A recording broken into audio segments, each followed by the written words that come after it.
Oui, 9h passées de 15 minutes. On a un petit biscuit également à décrypter rapidement par rapport à EDG. On a vu que ces derniers temps, EDG est devenu l'éternel recommencement, mon cher Kaba. Partout un peu, ça crie pendant que le patron même de EDG, on nous apprenait hier, il est au Niger pour la signature d'un partenariat en tout cas. Mais ça fait que EDG aujourd'hui ne fait pas en tout cas l'affaire de certains Guinéens. En tout cas, la majeure partie ici à Conakry, même à l'intérieur du pays. Je vais prendre vos réactions. Commencer par toi, mon cher Tenemba, par rapport à la situation de l'EDG, l'éternel recommencement ou pas? Bon, pas un éternel recommencement. Je crois que nous devons... Ah, Tenemba. Non, nous devons être raisonnables. D'accord. Raisonnable pourquoi? Parce que des réformes dans le secteur énergétique est différent des autres réformes. D'accord. Par exemple, à Conakry, si tu vois l'installation, tout est gâté, tout est à refaire. Et pour refaire l'installation, ça va jouer au moins sur le service. Et aujourd'hui, moi je suis convaincu de la qualité du travail que l'EDG est en train de faire pour pouvoir fournir la meilleure électricité aux Guinéens. Oui, mon cher Kaba, réaction sur ce éternel recommencement, j'ai envie de dire. Écoutez, vous savez, le problème dans ce pays, c'est le manque de communication au niveau de nos responsables. Nous voyons tous les jours les coupures, mais EDG n'est pas capable de nous dire pourquoi il y a toujours ces coupures intempestives. Si on peut rendre hommage à l'ancienne dictature guinéenne, le professeur Alpha Condé dans un domaine, c'est bien dans le secteur énergétique, malgré la déperdition financière dans ce domaine.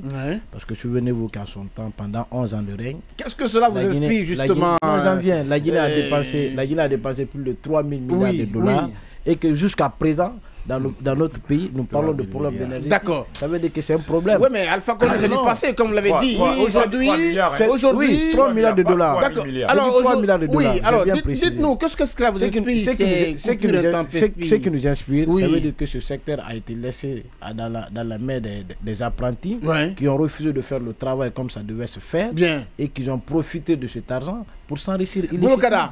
Réaction. Je vous remercie d'abord de m'avoir donné encore la parole. Il faut que les gens mettent la balle à terre. Parce que quand Alpha Condé est venu, il a trouvé un pays qui était à terre, qui était pillé, qui était détruit par les anciens.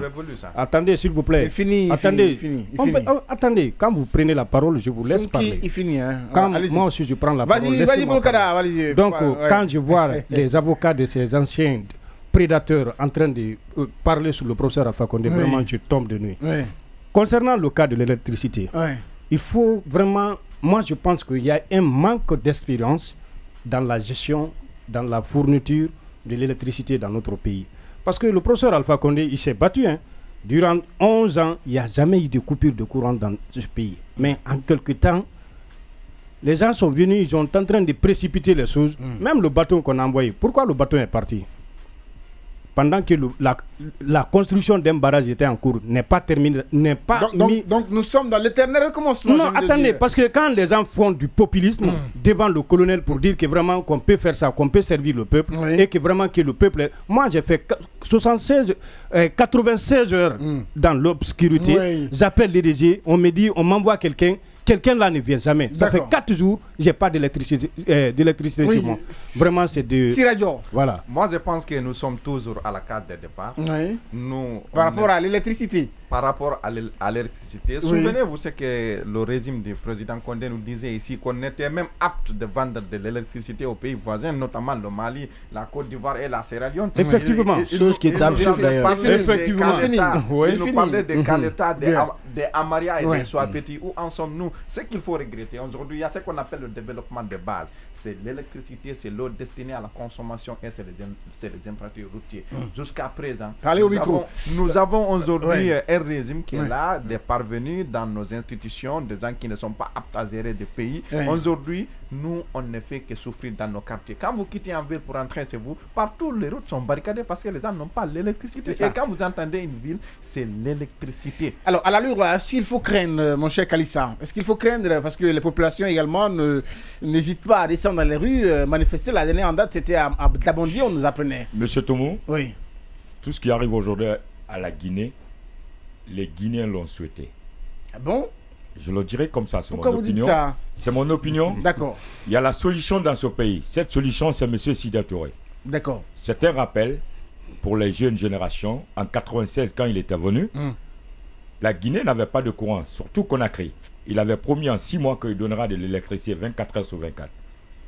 Il a vu que les nationaux qui étaient là, il fallait les associer avec des étrangers. Donc il a privatisé, il a envoyé une société canadienne, je crois, Lambert Somec, qui avait servi de l'électricité à Conakry 24 heures sur 24. Et puis il avait mis un projet en place, la construction des barrages, pour pouvoir faire l'interconnexion entre les barrages et les centrales. Maintenant, qu'est-ce qui se passe actuellement chez nous? Nous avons été trop bernés dans la boue. Bien.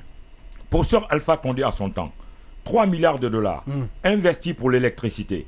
Conakry, la capitale, n'est pas entièrement servie à l'électricité. Bien. Et quand on parle de la Guinée, on parle c'est-à-dire de Kassa jusqu'à Zor. C'est ça. Jusque-là, il n'y a pas d'électricité. Ouais. Donc moi, je dirais que nous sommes toujours sur une case de départ. Bien. Ce qui nous manque aujourd'hui en Guinée, c'est le leadership.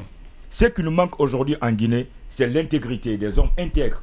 C'est ce qui nous manque réellement. Bien. Parce que là, monsieur de RBG, on avait vu le directeur qui était là, c'est quoi, Keta, qui avait détourné plus de combien de millions, et cela est resté comme ça dans l'air. Quelque chose qui devait servir toute la nation guinéenne. Bien. Vous avez les preuves. D'accord. Alors, non, vous avez les preuves. Envoyez les preuves à la Cour. Vous parlez comme ça, il a détourné des milliards. D'accord. Merci beaucoup, Kalissa. C'est connu de tout le monde. Merci beaucoup, Kalissa. Vous avez des preuves. Merci, Kalissa. Merci. Non, il a... Attendez, arrêtez. D'accord. Vous savez, quand les gens disent... On va avancer, on va aller donc rapidement.